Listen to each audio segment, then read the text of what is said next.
4 साल की थी जब मैं अम्मी अब्बू फोत हो गए। मेरी परवरिश सगी नानी ने की। 10 बरस की थी।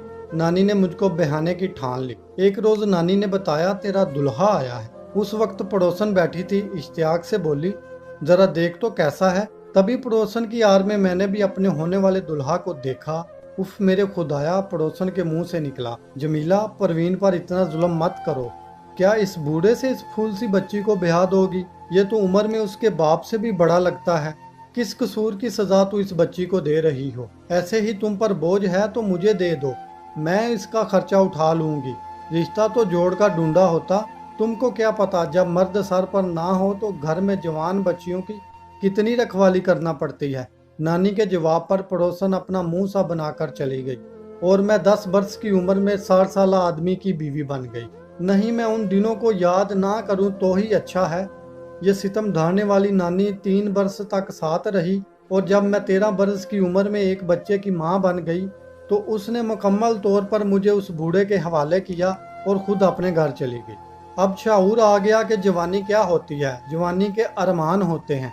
बूढ़ा बहुत बदमिजाज था, कभी प्यार बड़ा सलूक करता और कभी मेरी छोटी छोटी गलतियों पर सख्त सर्जिश करता था। तब मैं अपने वालिदैन को याद करके घंटों रोती थी, जो मुझको प्यार करते थे और जरा सी तकलीफ पर तड़प उठते थे।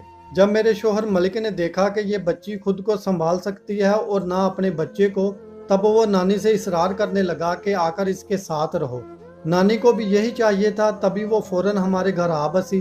अब वो साथ रहने लगी, लेकिन साथ रहने से मेरी मुश्किलात में इजाफा हो गया। नानी के रवैये में मेरी शादी के बाद बड़ी तब्दीली आ गई थी। वो नानी से ज्यादा सास का किरदार अदा करने लगी। नानी ने मुझे घर से बाहर कदम ना रखने देती थी, पास पड़ोस में भी जाने की इजाजत ना थी। हाले दिल किसको ना कह सकती थी। अकेली ज्यादतियों को बर्दाश्त करती और रोती थी और अल्लाह से रो रो कर फरियाद करती थी कि तू ही इन दोनों के दिलों में रहम डाल दे या फिर इनसे मेरी जान छुड़ा दे। वक्त के साथ साथ मैं जहनी मरीजा होती जा रही थी। खुद पर इस उम्र में जबर आसान नहीं होता। बैठे बैठे दिल में अजीबो गरीब से वसवसे आने लगे कि कहीं घर की छत ना गिर पड़े, कहीं जलजला ना आ जाए। उमंगे जन्म लेती और उसी लम्हे दिल में दफन हो जाती थी। मेरे शोहर को एहसास होने लगा कि मुझ पर जुल्म हुआ है, अब इसका अजाला होना चाहिए। तभी उसके रवैये में तब्दीली आने लगी। वो मेरा ख्याल रखने लगा, मुझसे प्यार करने लगा और नानी को भी उसकी ज्यादतियों पर बरमला टोक देता कि माँ तुम चुप रहो, मेरी बीवी को डांटने डपटने की ज़रूरत नहीं है। अब वो मेरे लिए फल फ्रूट और खाने की अशिया लाता, जोड़े मेकअप का सामान, गर्ज हर तरह का ऐश देने लगा। मेरा दिल मगर उसकी तरफ माइल ना हो सका। मुझको अपने हम उम्र जीवन साथी की आरजू रहने लगी, जो मेरे जैसा हो, मुझसे हंसे बोले और हम जिंदगी का लुत्फ ले सकें। वक्त गुजरते देर नहीं लगती, यूं मैं 2 बच्चों की मां बन गई। अचानक अच्छी भली जिंदगी में नानी की नादानी से भूचाल आ गया। हुआ यूं कि जाने कैसे नानी को ये ख्याल आ गया कि घर बदलना चाहिए।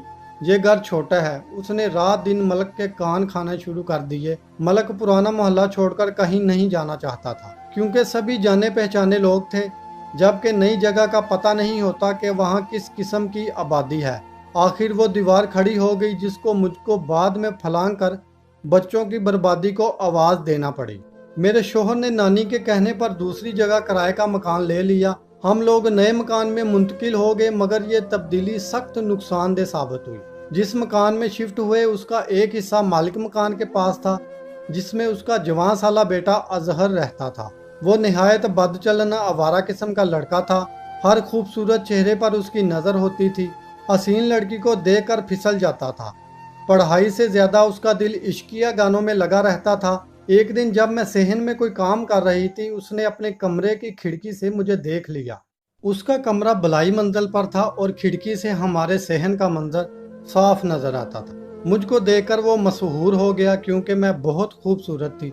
2 बच्चों की माँ होकर भी एक दो शीज़ा नजर आती थी। मुझको देखकर कोई कह नहीं सकता था कि ये शादीशुदा और 2 बच्चों की माँ है। उसने खिड़की से खांसा और जब मैंने ऊपर निगाह की, एक फूल सहन में गिरा दिया। ये सोचकर मैंने उसके सामने फूल उठाकर कूड़े में डाल दिया कि मुझसे ना उम्मीद हो जाए, और ऐसा वैसा ख्याल अगर दिल में है तो तौबा कर ले। मगर वो ना उम्मीद नहीं हुआ। मेरी इस हरकत ने उसके शौके आवारगी को मजीद बढ़ा दिया।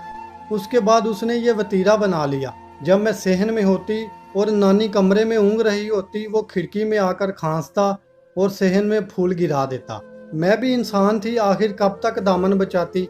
अब वो जिस रोज नजर ना आता था, निगाहें उसको तलाश करने लगी। दिल बुझा बुझा सा रहता, जिंदगी में कोई बड़ी कमी महसूस होती। न चाहते हुए भी मैं उसके ख्यालों के दाम में फंस गई। शामता माल के मालिक मकान ने मलिक से कहीं कह दिया कि मेरा बेटा तालीम की खातिर यहाँ शहर में है, मकान अपना है, मगर उसको खाने पीने की परेशानी रहती है। मुसलसल होटल का खाना खाने से मैदे में तजाबियत हो गई है, बीमार रहने लगा है। मलिक ने जवाब दिया कि अपना घर है, परेशानी की क्या बात है, खाना अजहर को हमारे घर से मिल जाएगा। मालिक मकान बहुत खुश हुआ, कहने लगा कि जब तक मर्जी हो। मालिक मकान खुश हो के कहने लगा कि जब तक मर्जी रहे, मैं आपसे मकान खाली करवाने की बात तो ना करूँगा और ना ही किराया भी नहीं बढ़ाऊंगा। मेरे बेटे की पढ़ाई 2 साल है, इसके बाद ये गांव वापस आ जाएगा। उस रोज से खाना हमारे जिम्मे हो गया। शुरू में नानी ये फरीजा बाकायदगी से सर अंजाम देती रही, फिर उन्होंने मुझको ये ड्यूटी सौंप दी कि अजहर का खाना दे दिया करो। भला आग और कपास का क्या मेल। वो बद चलन लड़का और मैं महरूमियों की मारी उसकी मीठी मीठी बातों में आ गई। पर ऐसा होना कुछ बाईद ना था कि मैं खूबसूरत और जवान थी। उसने सोचने का मौका ना दिया और एक दिन निहायत कोशिश से अपने गलत ख्यालात की तरफ मुझको माइल कर लिया। दिल की हर बात उसको बताने लगी। लंबी कैद जिंदगी में मुद्दत के बाद एक दोस्त मिला था। तमाम राज़े दिल उससे कहने लगी, दुख दर्द उसी के साथ बांटने लगी। लगता ये था कि अभी मेरी नई जिंदगी शुरू हुई है और बरसों पुराने समझौते का चोगा मैंने उतार फेंका। ख्वाहिश का गला घोंट कर जीने वाली कोई अरसे बाद ऑक्सीजन मिली थी। अजहर के अफसाने पर बगैर सोचे समझे अपने नन्हे मुन्ने प्यारे बच्चों को छोड़कर उसके साथ घर से निकल पड़ी। अजहर मुझे लेकर एक दोस्त के पास दूसरे शहर आ गया। शुरू दिनों में बच्चों की याद नहीं आई, मगर बाद में उनकी याद मुझे बेचैन रखने लगी। मैं रोती तो अजहर को कोफत होती। आखिर उसके दोस्त ने पता कराया तो ये अफसुर्दा खबर मिली कि मेरे भाग जाने के सदमे ने मेरे शोहर की जान ले ली। गम बर्दाश्त ना कर सका और खालके हकीकी से जा मिला। मैंने अजहर की मिन्नत की कि मुझे वापस जाने दो, कि मेरे बच्चे बेआसरा और वीरान हो गए हैं। उनका नानी के सिवा इस दुनिया में कोई ना था, कि नानी भी बूढ़ी हैं, वो कहाँ बच्चों को संभाल सकती हैं। लेकिन अजहर एक संगदिल इंसान था, उसके दिल में कोई रहम ना आया। उसने मुझे साहब का घर जाने की इजाज़त ना दी। वक़्त गुजरता रहा। अजहर जब बाहर जाता बैरूनी अतराफ से ताला लगा जाता ताकि मैं घर से निकल ना सकूं। मुझको मेरे बच्चों की खबर देने वाला कोई ना था। 4 बरस ऐसे ही रोते सिसकते गुजर गए। इस दौरान एक बच्ची ने जन्म लिया, मगर चंद रोज ही जिंदा रही। मैं फिर से तनहा हो गई। अब उठते बैठते जागते सोते हरदम यही दुआ होती, अल्लाह मुझे मेरे बच्चों से मिला दे। तवातर से मांगी दुआ जो दिल से निकलती हो, कभी ना कभी कबूल हो जाती है। एक दिन अजहर अपने वालिद से गाड़ी मांग कर लाए और कहा कि चलो तुमको सैर कराऊं, तुम बहुत उदास और रंजीदा रहने लगी हो। न जाने उसके जी में कैसे मुझको सैर कराने का ख्याल आ गया। मैं भी लम्हे भर को तो जी उठी। बाहर की दुनिया को देखे मुद्दत गुजर चुकी थी।